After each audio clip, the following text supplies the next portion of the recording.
Hello, and thank you for joining us today on the Gentle Art of Crushing It show, where we focus on learning and sharing with our listeners all there is to know about how to create success in our lives. This show stands on the shoulders of giants. Our mission is to empower and inspire our listeners to create the life of their dreams whilst having a blast in the process. Let's celebrate life together. Welcome to the show. All right. Welcome back to the Gentle Art of Crushing It podcast. My name's Randy Smith, and I'll be your host today. And really excited to have a local real estate investor, David Hrizak, with us. David is the co-founder and CEO of the Streamline companies, and he's also board chairman of Oakwood Creative Care. Streamline Companies is a vertically integrated real estate firm focusing specifically on medical office and Class B office. So I am really excited, David, to dig into that asset class or those asset class and learn a little bit more. So welcome to the show. Randy, thank you very much for having me. It's a pleasure to be here with you today. Awesome, David. Well, let's jump right in. For the audience, can you give us your perspective on the state of the market and the economy and how you think that might be impacting the passive investing space? In one word, volatility, right? There's nothing good that we're seeing in the news right now as far as the financial markets go, which to me creates opportunity for passive investors. Over the past couple of weeks, many people have lost 10 to 20 to 30% in the stock market, in their mutual funds, in their IRAs. Well, over that same course of time, my real estate investments have only made money. So becoming a passive investor is definitely a way to diversify yourself away from that volatility that we're all hearing about, reading about, and seeing. Are you interested in real estate investing but don't know where to get started or think you don't have the time or money? Are you stuck in your W-2 because the golden handcuffs make it hard to walk away? If this sounds like you, check out impactequity.net and schedule some time to talk with the founder, Randy Smith. Randy went from massive income to leaving his W-2 through passive income, and he can help you do the same. www.impactequity.net. Absolutely. The stock market roller coaster is certainly on a downward trend right now. And for the listener, we are recording this towards, the 18th of April. This will actually come out, I believe, towards the end of May. So we're 30 days behind, and who knows what the world's going to look like then. But if it's anything like it's been the last couple of months, it's going to be crazy for sure. So, well, let's if we can, David, can we take a step back and can you tell the audience a little bit more about yourself and how you came to find yourself where you are today? Absolutely. So my journey in the passive investment real estate world starts with my upbringing. I was raised on the south side of Chicago, primarily by my grandmother. I had no father figure in my life. My mother was constantly working long hours in downtown Chicago. So it was my grandmother that basically raised me, taught me humility, loyalty, hard work ethic. So it's everything that she instilled at an early age in my life is how I live today. And having been in the real estate industry now for almost 30 years, if I didn't have that foundation, I wouldn't be where I am today. So I'm proud of my upbringing. And that's one of the reasons I devote so much time and money to Oakwood Creative Care, which is an Alzheimer's and dementia facility. My grandmother died from dementia, and at the end of her life, she didn't even know who any of her family was. That's terrible. That's terrible. I know dementia seems to impact and affect almost everybody I know has some type of affiliation or connection to just a terrible, terrible disease. Yeah, it does. And if you don't know anybody that's affected with it now, unfortunately, you will in the near future, just because the way our aging population is moving. Yeah. So I was fortunate, though, after years in the real estate industry to back away. I actually retired at the age of 49. Okay. I was in Puerto Vallarta with my wife on a beautiful vacation, starting my 50th year on Earth, and I ended up in the hospital. I was thrown off of a horse. I had a collapsed lung. Had to stay in the hospital in Puerto Vallarta for 3 days. The doctors advised me not to fly home for fear of what could happen to my lung in the pressurized system. But this was December 10th at that point. My birthday was December 7th. And I knew I had to get home. I didn't have time to wait in Puerto Vallarta. So I took the chance, got on that airplane. And while I was laying in that hospital bed, I realized it's time to start enjoying life. I could have just died getting thrown off that horse. So I decided right then and there to retire. And I was going to devote my time to traveling and reconnecting with my wife, who had recently retired from an education career.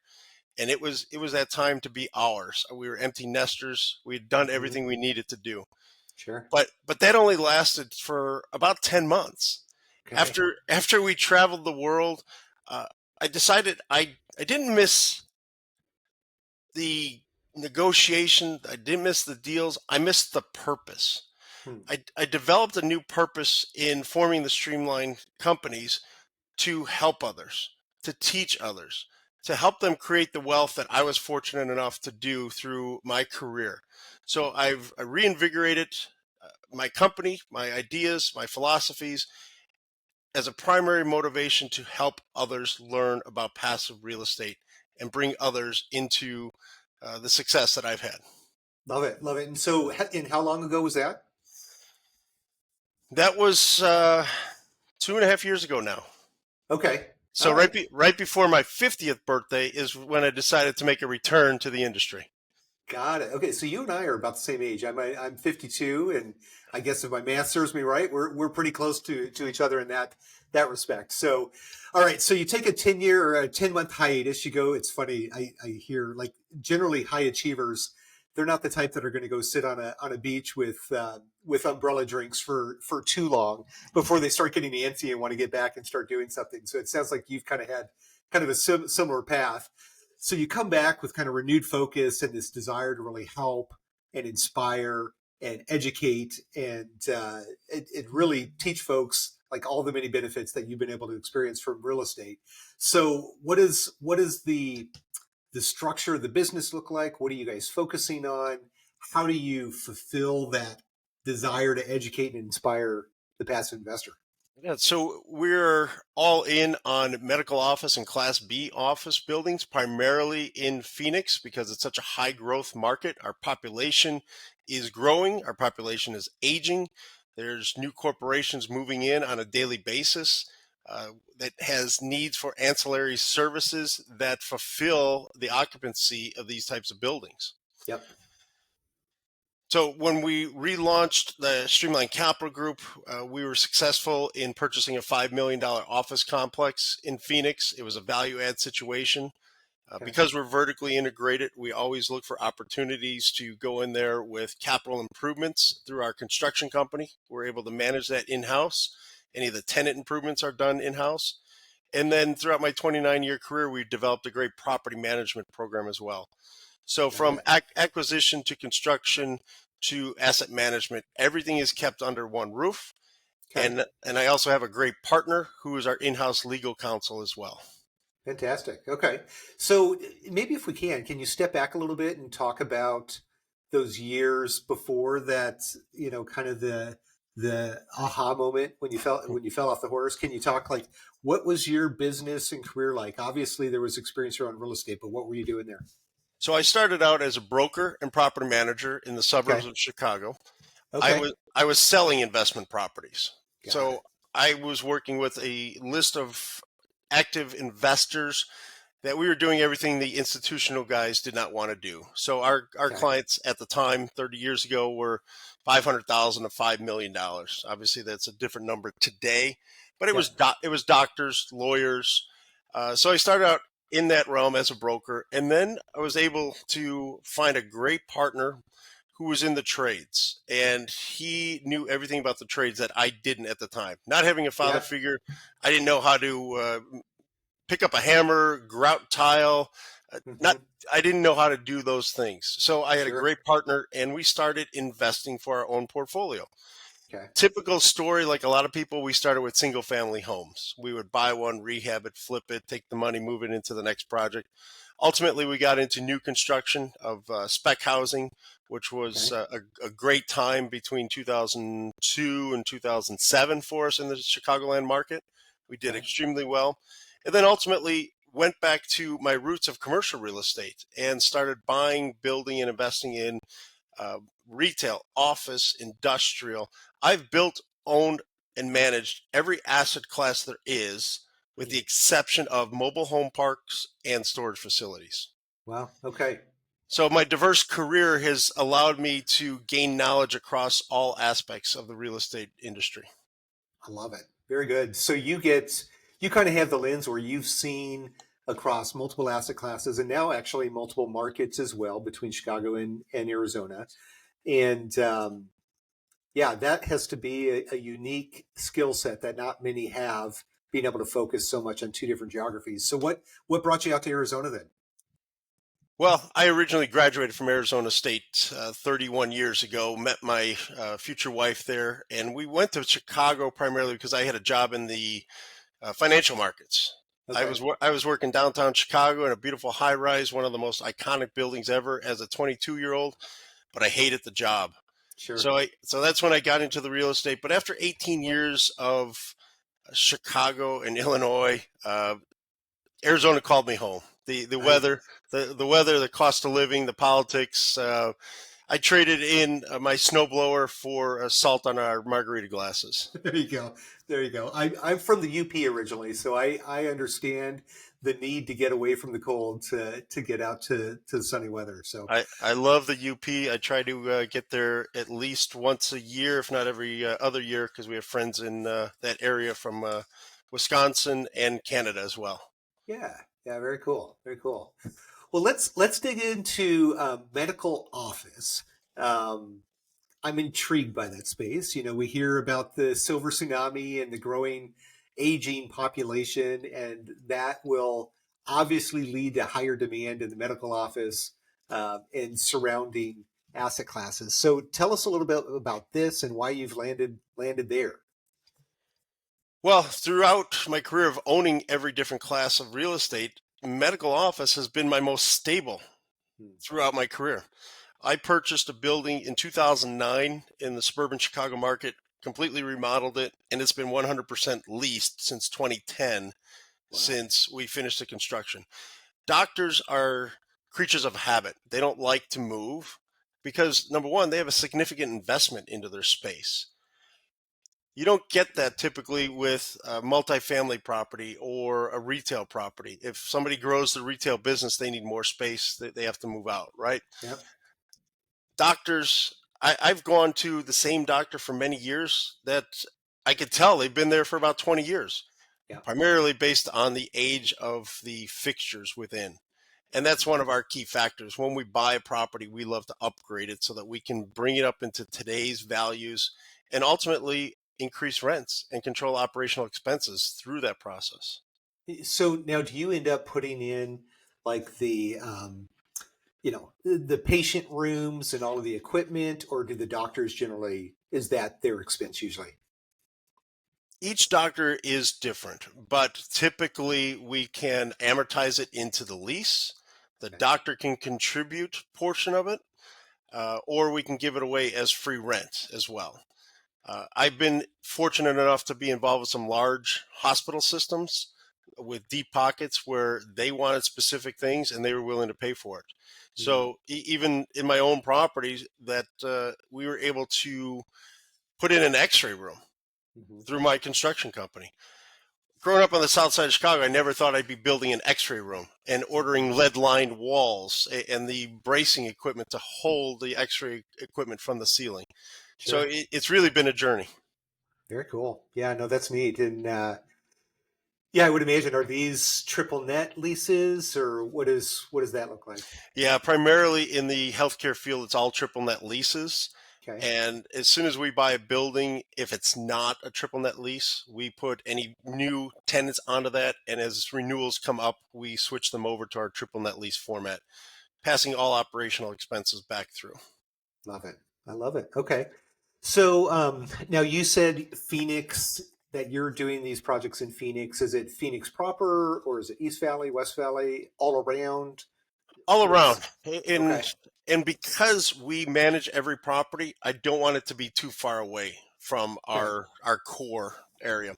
So I have properties in downtown Phoenix. I'm negotiating on one in uptown portion of Phoenix.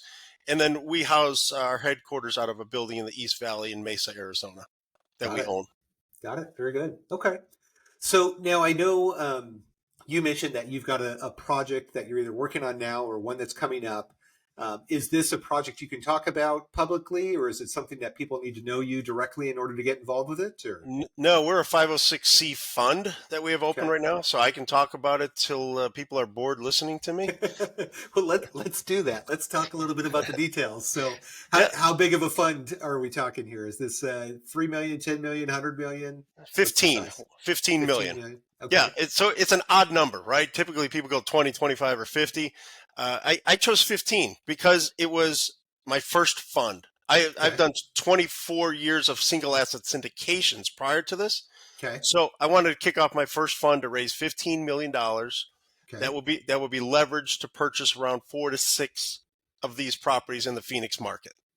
Okay. And will this be like a 12-month window, or will it just be as long as it takes you to raise the capital? Yeah, we've set it up with SEC with a 12-month expiration. So we've got it through February of 2026. Okay. However, we're off to a great start right now and hoping to get a good portion of that raised, if not fully, by the end of 2025. Fantastic. Okay. And so average size purchase on these are $2 to $3 million facilities is what I'm sounding, or No, because we're taking the 15 million and leveraging it, we're at about got it. $7 to $10 million each purchase. Got it. Got it. That makes sense. Okay. So you're looking at potentially, yeah, 30 to $40 million in real estate with Yeah, this. 40 is our goal with this fund and the equity that we're raising. Okay. So let's talk, if we can, about what type of loans do you use in this space? Is this fixed rate debt, or these? It's not Fannie Freddie. There's other types of loans in this space, right? Correct. We deal a lot with community banks and credit Okay. unions. Okay. I've made my career and had my success dealing with community banks. When I can walk into a bank and talk to the CEO directly about Yeah. the opportunity, you're going to get a better relationship. You're going to get a quicker response. I was turned down early in my career by all of the big banks. And from that point, I vowed that I would love to work with community banks as long as possible, as long as the legal Yep. lending limit is there. Love it. Love it. Okay. So you're getting, is it like 50% loan to value on these, or? No, we underwrite everything at around 60 to 65% LTV. Okay. Very good. And then let's see here. So loans, are these 5, 7, 10-year loans? What do the structures look like? Typically, they're fixed rate, 5-year fixed with a balloon after that or an adjustable rate after that. Okay. Okay, good. So that kind of takes a little bit of the risk, at least in the short term, off. And are they amortized over 30 years or 25. 25-year? Okay. Very good. And then investors, what type of returns do you project for the fund? The fund is designed at an 8% preferred return with an 80-20 split on the Okay. profits, Okay. targeting a 15% IRR, internal rate of return, or about a 1.8 to 1.9 multiple on their money. Okay. And so that's a five-year That's plan? on a 5-year schedule, yes. And is the plan to sell at 5 or refinance, or what's the goal then? I'm a long-term holder of real estate. I love to own things for as long as I can. And the Mhm. goal would be primarily to refinance, bring everybody's capital back to them. Then they're in the deal with absolutely no risk and still obtaining 80% of the profits in perpetuity as long as we own the property. Yeah, I love it. Love it. Awesome. Great plan. I've been looking more and more towards those plans as I've become a little bit more sophisticated in my passive investing, because, yeah, I just don't want to have to find another place to put that capital over and over and over again if you're flipping stuff too quickly. So, Absolutely. And the primary thing as well that a lot of people don't realize are the tax advantages that come along with passive investing. mhm. So we're always doing a cost segregation report, taking advantage of any bonus depreciation that we can. Those are significant paper write-offs that we will allow investors to participate in. they're obtaining these paper losses on their K1s in the early years to help offset that income that we're going to have in the future, or offset any of the passive income that they currently have. Yep. A great example is in last year's fund, anybody that gave me $100,000, we were able to supply a $70,000 paper loss in year one. Right. Now that's not a real loss. I don't want people to be concerned, oh my God, this guy's losing money. No. This is just a paper loss. And that's one of the education points of passive investing that I try to expel upon my investors as we're meeting with them. If they're new to real estate investing, they might not understand all these terms. Obviously, a sophisticated investor like yourself does, but that's what I'm here for. I'm here to help educate and hold everybody's hands to help them create wealth.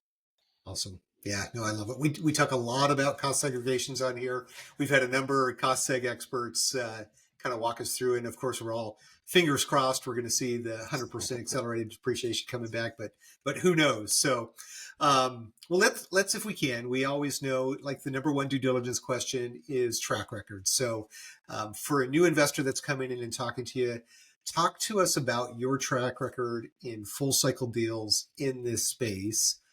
Or something similar that would make sense. Sure. I have plenty of full cycle deals throughout my career, and really the hardest time we ever had was in the 2008-2009 Great Recession, right? Sure. So I was involved in a deal at that point. It was a $4 million brand new construction multifamily townhome project. Okay.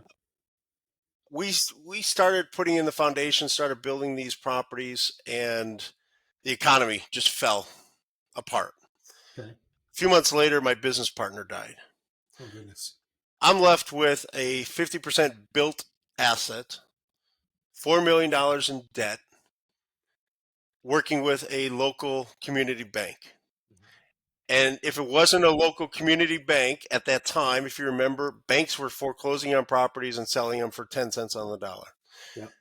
This particular community bank CEO and owner, he was the majority owner, said, Dave, we're not going to let that happen.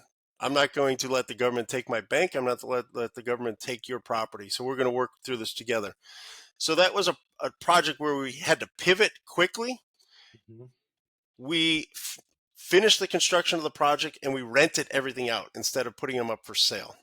Okay. The community bank, because they are who they are, they can make more of their own rules within a certain guideline. They put me onto a very low interest rate and an amortizing loan. He said, Dave, keep these rented. Let's start paying down the loan. And ultimately, we both know the market's going to come back. Yeah. So I finished the project. That's when I became even more adept in the construction side than I had been before, because I was thrust into it. You had to, yeah. Yeah. So I was working in the field with boots on, overseeing the construction during the day and getting back to my office at night to handle the administration aspect of the deal. Because it was 2008, 2009. We had to let our staff go at that time. Mm-hmm. But we pivoted. We put it onto that amortizing loan, and ultimately the bank and myself came out positive at the end of the day. Very nice. So it didn't work according to plan, and that's what I tell investors. Not everything is going to always work according to plan. Right. You have to be comfortable with the sponsor you're working with, that they know how to pivot, that they're honest, trustworthy, and they're going to be open to you in all communication. That's awesome. Yeah, great example. Thank you for walking through that. And I think it kind of talks to your character. It talks to your integrity that you were able to work through a very difficult situation and make your number one investor, your bank, happy.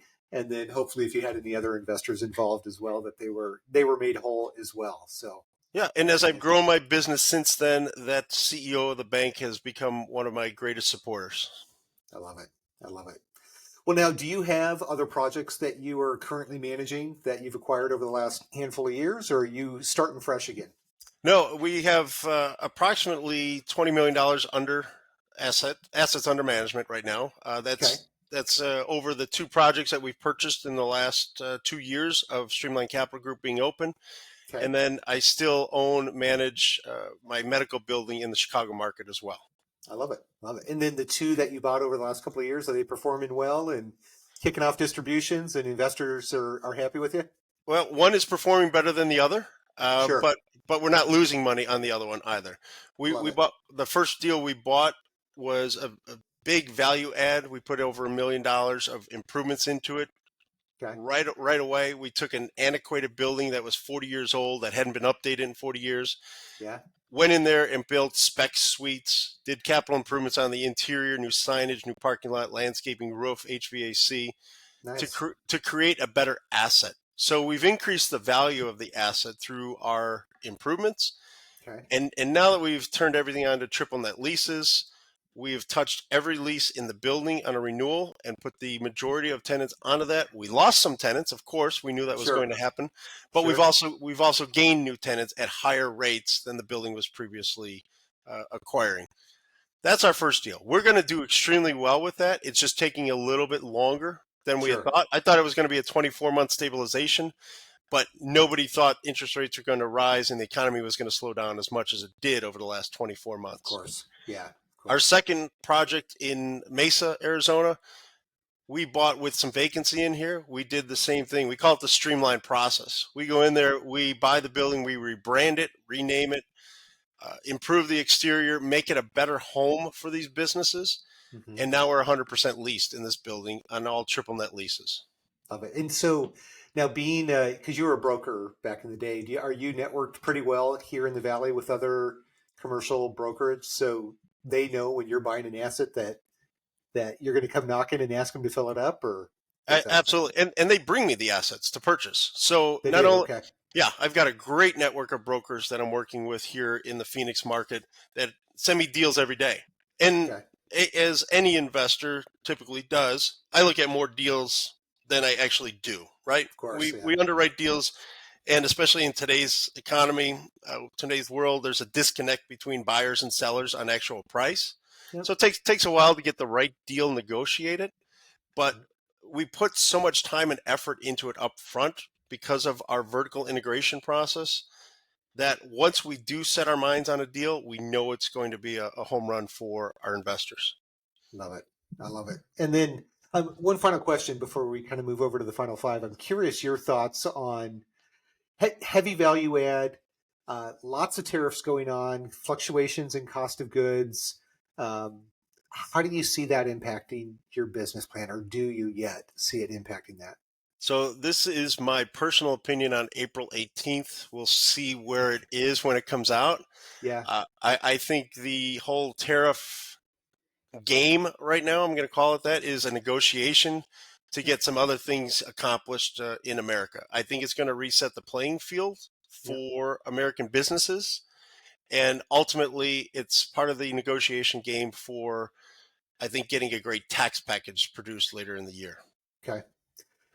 So I agree with you. I think that's exactly what's going on. But very specifically, are you seeing cost of goods maybe year over year or going back 3 years to where you are today? Have they jumped significantly? So interestingly enough, I've done a couple of other projects for clients as third-party owners rep, general contractor type situation. And we were seeing material cost explode during COVID and post-COVID because of the supply chain issue, right? Yep. Those costs finally started to stabilize prior to the tariff war starting. Okay. We can call it that. We do talk to vendors regularly about where they see pricing going. A lot of our vendors and suppliers have good inventory in stock right now where they're able to hold pricing. Okay. And hopefully these tariff negotiations are completed sooner rather than later so they don't have to implement those tariff surcharges. Hopefully it's just a blip on the screen and we're beyond it here before. Yeah, very good. Yeah, okay. my thought is by the end of the second quarter, everything's going to be ironed out on the tariff side. Okay. I've been wrong, though, before, Randy. You and me both, definitely. Well, very good. Well, before we kind of jump into our final five, are there questions that I should have asked, or is there anything you wanted to discuss on this podcast before we shift on to the final five? I just want to talk a little bit about the current opportunity that's open to investors out there if they're interested in becoming passive investors. We work a lot with medical professionals, professional athletes, business owners, high net worth individuals that have a huge tax liability. So we developed Streamline Investment Group Fund Number 3 to help them save on taxes, build passive income, and create long-term wealth. The fund is designed to raise the $15 million as we spoke about previously. It has a low entry rate of only $50,000 for accredited investors only, because it is a 506c. And one of the great things that we think we deliver to our investors is the opportunity to see and touch their investment. You invest in Coca-Cola, you're not going to get invited to the bottling plant to see how it's done. We host investor days at all of our properties once we have it under ownership, and they're able to kick the bricks, as we call it, see where their money is actually invested. And for some of my clients that are out of state, they've actually flown in for those days to join us on it. Love it. I love it. I think that's a great personal touch to be able to do. Like, even some of the larger operators in the space, they don't do that. In fact, if you ask them if you can go tour the property, they say no, because we don't want to disturb the tenants. Is the classic answer I hear. But I'll tell you, I just got back. I spent an entire day driving properties in Dallas on properties that I've brought capital to, and you get an entirely different perspective on what's going on at the property if you can go out there and drop in and say hi to the property managers and the folks there. It's you can tell quite a bit, and I've said this before. Like, you can tell quite a bit by talking to the employees on how that operation is actually being driven, because they're not trying to get your dollars. They're just going to tell you how it's really happening. So, 100%, and that's one of the key factors of our property management program. Day one, when we buy the property, we go into every office, every suite, introduce ourselves, say, hey, not only are we the property managers, we're going to be responsive to you, but also we're the owners. So we care about you. Yeah. We build that rapport. So you can walk into any of my properties, ask how the property management is, how the ownership is. I guarantee it's going to be all success stories. I love it, David. Well, very cool. Well, this has been exciting to get to know a little bit more about medical office space here in Phoenix. I love it. I got a feeling you and I will be talking a little bit more about this in the coming months. So let's jump into the final five, though. So first question I always like to ask is, what is a good educational resource that you would suggest to the newer passive investor as they're starting their education or continuing their education journey here? Number one, mentors. Find the right mentors. I've had some great mentors in my life, including my business partner who passed away, and now my new business partner, Scott Roney, who I feel brings to the table everything that my original business partner had. Talk to people. Learn from people. I like going into the room being the dumbest person in the room so that I can learn. Yeah. For people looking to get into passive real estate, I suggest the great foundation book of Rich Dad, Poor Dad by Robert Kiyosaki. Sure. I read that 33 years ago. I think the first year it came out. I forget what year it was. But that book right there helps people understand money, the meaning of money, the valuation of money. Once you understand how to understand money, you can understand how to utilize it to the best of your abilities going forward. I love it. Yeah, the little purple book that everybody loves so much. That's great. I had my own experience with it as well. All of the purple books by Kiyosaki. So yeah, very good. Is there a favorite book or podcast that you're currently reading or just finishing up, or one you listen to currently? I'm all into podcasts. So Okay. I spend a lot of time in my office so I can have a podcast on and listen. I spend a lot of time in the car. What I love about podcasts is you're learning from real people in real world situations today. Yep. How is it affecting them? How are they pivoting? How are they dealing with the situations they run into? Yep. And to me, the podcasts right now are one of the greatest ways to learn. Great. Any particular podcasts that kind of stick out, must listens every week? Yeah. Invest Like a Billionaire. Okay. Hunter Thompson's Cash Flow Connections. Yeah. Light Bulb Moments by Phil Fornaro. I was just on that podcast last week. It's going to be released soon. That's a smaller podcast that's just getting going in the suburban Chicago market. Love it. The Cardone zone. I mean, who doesn't love Grant Cardone and his energy? Yep. His marketing genius that he is. You can learn so much from that guy. A lot of it's fluff because it's Grant, right? And he's a salesman, but you can really learn a lot from Grant. And of course, ever since I discovered the gentle art of crushing it, it's become one of my favorite as well. You had to say that. Thank you. I'll slip you the 20 after the call. For very good, very good. All right. So we talk a lot about due diligence here. So is there kind of an extra special due diligence question that you think folks should be asking that's a little bit outside of the norm that we hear all the time? Yeah, a lot of people are afraid to ask it. Ask for referrals. Okay. If I can't produce a happy investor to speak to you, I'm not worth the deal I'm trying to show you. Yeah, no doubt. No doubt. So I always offer that. I hear a lot of clients, potential clients say, what didn't I ask? I said, you didn't ask for a referral. Sure. You've taken everything that I said and understood it, but why don't you hear from a real world situation and one of my current investors and how they feel about and how they enjoy working with the Streamline companies? I love it. I love it. Great advice. I think one step further on that is to get a referral from somebody that is not given to you directly by the operator, because every operator can find a good referral, right? So I like the non-solicited ones, right? I have that as well. There's a professional athlete that I've become very good friends with. He hasn't not invested with me yet because he's doing his own thing. He's active real estate investor himself. Sure. But he said, Dave, one day when I'm done being active, I will be a passive investor with you. Even better. Yeah, even better. I love it. Awesome. All right. Well, let's wrap up with a couple of fun ones here. So is there a recent bucket list item that you have checked off your list or one you're hoping to? And hopefully it's not like riding horses in Puerto Vallarta, because we don't want you back in the hospital, right? Yeah, it's exciting as well. It's helicopters. Oh, very nice. Yeah. So I've always wanted to take a ride on a helicopter. And just this past weekend, I finished my third helicopter ride this year. Okay. Now, I'm not learning how to fly. I don't want to learn how to fly. Sure. Just like investing, I'm going with somebody that knows more than me, right? I want that guy to pilot me the right way, and that's what I ask my investors. Let me be your pilot, right?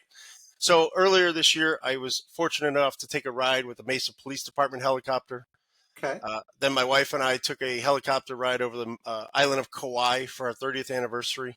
Very nice. And just this past weekend, you can see it on my LinkedIn, we were taking a helicopter ride over the Grand Canyon. All right. Very good. So it's different than being in a plane because you can stop midair, hover, you can make turns that you can't in a plane. You get a whole different perspective of being up in the air. I love it. I love it. So where's the next one? Have you got it planned yet? Haven't figured that one out yet. All right. But we're going to be in the planning process here soon. Love it. Love it.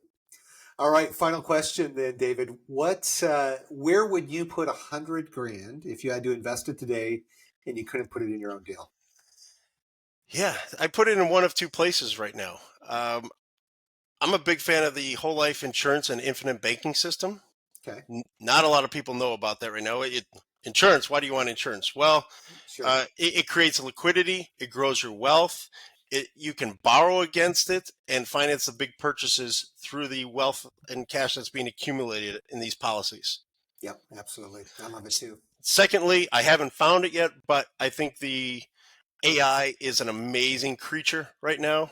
Okay. There's a lot of people battling in that space. Yep. If you can find the right one to hook into early, that's going to be a great opportunity. I agree.